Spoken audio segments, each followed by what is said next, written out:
యోగాతో బరువు తగ్గటం సులభం, కేవలం 30 రోజుల్లోనే.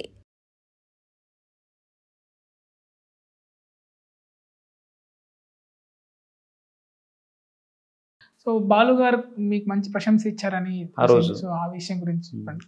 అది యాక్చువల్గా పాట వచ్చారు, చూసుకున్నారు, నోటేషన్ రాసుకున్నారు, నోట్స్ అంతా రాసుకోగానే ఈ పాటకు సాకి ఉంటే బాగుంటుంది అన్నారు. సాకి అంటే ఇంతమంది ఉన్నారు అక్కడ, అప్పటికప్పుడు రాయమంటారు. పైగా ఇప్పుడు కేఎస్ రామారావు గారు సీనియర్ మోస్ట్ రైటర్, ప్రొడ్యూసర్. ఆయన దగ్గర మనం ఏం మాట్లాడగలుగుతాం అక్కడ? నేను చిన్నపిల్లడా ఉన్నాను అక్కడ, పరిస్థితి అందరూ పెద్దోళ్లే. ఇంత టిపికల్ సిచ్యువేషన్లో నాకు వచ్చి సాకి రాయని అంటారు. కొంచెం టెన్షన్ ఫీల్ అయ్యాను యాక్చువల్గా, రాయగలనా రాయలేనా అని. మళ్ళీ ఏదో జ్ఞాపకం చేసుకుని, నీ జ్ఞాపకాలే నన్నే తరిమేనే, నీ కోసం నేనే పాటే మిగిలానే, చెలియా చెలియా ఓ చెలియా అని రాశాను. ఇది బాగా నచ్చింది. బాలు గారు కూడా అన్నారు, హ్యాపీగా లోపలికి వెళ్ళి పాడేసి బయటకు వస్తూ మాత్రం అన్నారు అన్నమాట. 25 years బ్యాక్ ఆత్రేయ గారి పాట నాకు గుర్తొచ్చింది, పాటకి పాడుతున్నప్పుడు అన్నారు. అది నిజంగా నాకు మంచి ప్రశంస అది బాలు గారి నుంచి. అందరు కేఎస్ రామారావు గారు అన్నారు అన్నమాట. అప్పుడు ఆయన కూడా అన్నారు, నిజంగా చాలా బాగా రాశాడు, ఆయన బాగా రాస్తాడు, నాకు అందుకే చాలా ఇష్టం అనేది అన్నారు అప్పుడు కేఎస్ రామారావు. అంటే ఆమె కలువకు చంద్రుడు ఎంతో దూరం అనే లైన్స్ని నేను వేరేగా రాశాను ఇందులో. ఓకే, అది అందులో ఆ పాట మీకు తెలుసు కదా, కలువకు చంద్రుడు ఎంతో దూరం, కమలానికి సూర్యుడు మరీ మరీ దూరం, అక్కడ ఉంది కదా అలాగే. కలువకు చంద్రుడు దూరం ఓ నేస్తం, కురిసే వెన్నెల వేసే ఈ బంధం అని రాశాను. సో ప్రజెంటేషన్కి ఆయన నచ్చి ఆమె మెచ్చుకున్నారు. ఒకసారి పాడండి ఆ పాట మీరు రాసింది. పాడనా తీయగా కమ్మని ఒక పాట, పాటగా బతకనా మీ అందరి నోట, ఆరాధనే అమృత వర్షం అనుకున్నా, ఆవేదనే హాలాహలమై పడుతున్నా, నాగానమాగదులే ఇక నాగానమాగదులే.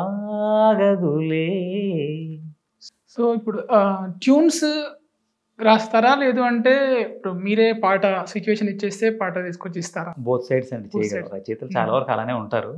బట్ ఏంటంటే అది సరిగ్గా తయారు చేస్తే మంచి పాట అవుతుంది, లేదా మేము కట్టినప్పుడే మంచి ట్యూన్ కట్టగలిగితే అది కూడా మంచి పాట అవుతుంది.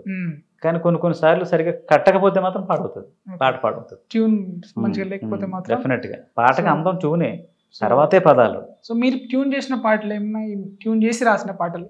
ట్యూన్ చేసి రాసిన పాటల సినిమా వస్తాయి తొందరలో మీకు, ఇప్పుడు ఇంకా లేదు, వస్తాయి నో డౌట్, రాసి పెట్టాను. అప్పుడు మీకు నెక్స్ట్ ఇంటర్వ్యూలో చెప్తాను ఎవరెవరికి రాశాను. ఇప్పుడు ఏం చేస్తున్నారు మరి? ఇప్పుడు ఏం మూవీస్ చేస్తున్నారు ప్రజెంట్ అయితే? అంటే నా లాంగ్ జర్నీలో చాలానే సాగాయి ప్రయాణాలు. సాయి ధరంతో తేజ్ ఐ లవ్ యూ వరకు రాశాను. మనకి ఈ సిఎస్ఐ సనాతన్లో కూడా రాశాను, సాయి కుమార్ అబ్బాయిది. ఇప్పుడు రీసెంట్ గా శశివదనే మూవీకి ఒక సాంగ్ రాశాను, స్ట్రైట్ మూవీ. బైలాంగ్వేజ్ మూవీ అయితే మిస్కిన్ డైరెక్షన్లో వస్తుంది, మిస్కిన్ డైరెక్టర్ ఆయన. పిశాచి 2 అని దాంట్లో 2 songs రాశాను. బ్రేకప్ సాంగ్ ఉంటుంది, సిద్ధి శ్రీరామ్ పాడారు పాట, కాలమెంత వేగములే అని. మంచి సాంగ్ అవుతుంది డెఫినెట్గా. అది సినిమా రిలీజ్ అయితే నాకు మంచి పేరు తెచ్చి పెడతాను, నో డౌట్. పాట పాడతారా, పాడగలుగుతారా? పాడండి. కాలమెంత వేగములే ఆగమంటే ఆగదమ్మా, కళ్ళ ముందు యోగములే అందుకుంటే అందవమ్మా, దూరాన్నైనా దూరం చేసి దారే లేదంటే, నింగి నేల ఏకం చేసి లోకం తోడుంటే, చూడగలిగితే నువ్వు చూడగలవులే, చూసి చూడనట్టుగా మరి ఉండిపోకులే, కాలమెంత వేగములే ఆగమంటే ఆగదమ్మా, కళ్ళ ముందు యోగములే అందుకుంటే అందవమ్మా. Super sir. ఇప్పుడు నార్మల్గా కామన్ వర్డ్ మనకి మాట్లాడుతుంటే కామన్ వర్డ్స్ ఉంటాయి, అలాగే ప్రతి రచయిత తనకు తెలియకుండానే ఒక పాటలో తన కామన్ వర్డ్ ఒకటి ఉంటుంది.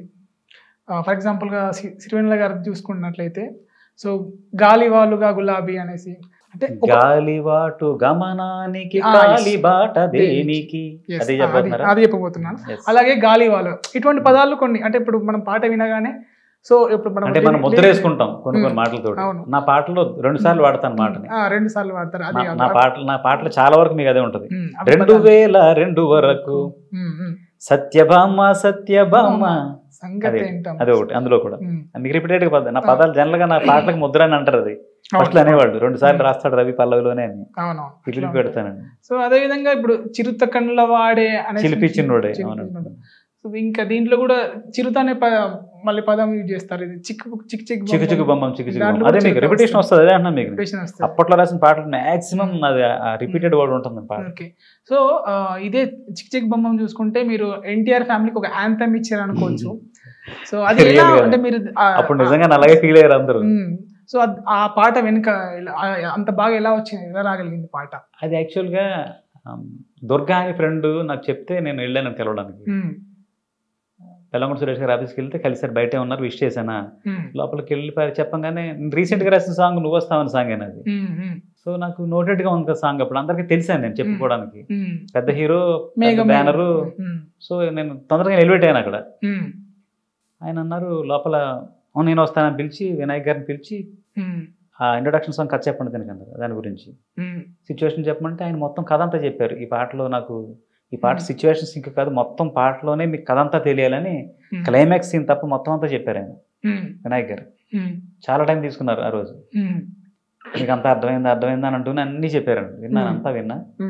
డెఫినెట్ గా అనుకున్నాను ఈ పాట సినిమా సూపర్ హిట్, డౌట్ లేదు. ఇందులో బొడ్డోడేంటి బాంబులేటువంటి సినిమా ఎక్కడికో పోయింది, నా పరిస్థితి ఏంటి ఆలోచించుకుందాం ఒకసారి అనుకుని ట్యూన్ ఇవ్వగానే చూస్తే అది ఆల్బమ్ సాంగ్ అనమాట. ట్యూన్ పాప్ సాంగ్ అది. మీకు తెలుసు కదా, మీకు డైరెక్ట్ మణిశర్మ గారు ట్యూన్ కాదు అది. దాంతో కొంచెం కష్టాలు ఉంటాయి మీకు, ఎందుకంటే తత్కారాలు దొరకవు, నోటికి దొరకవు పదాలు.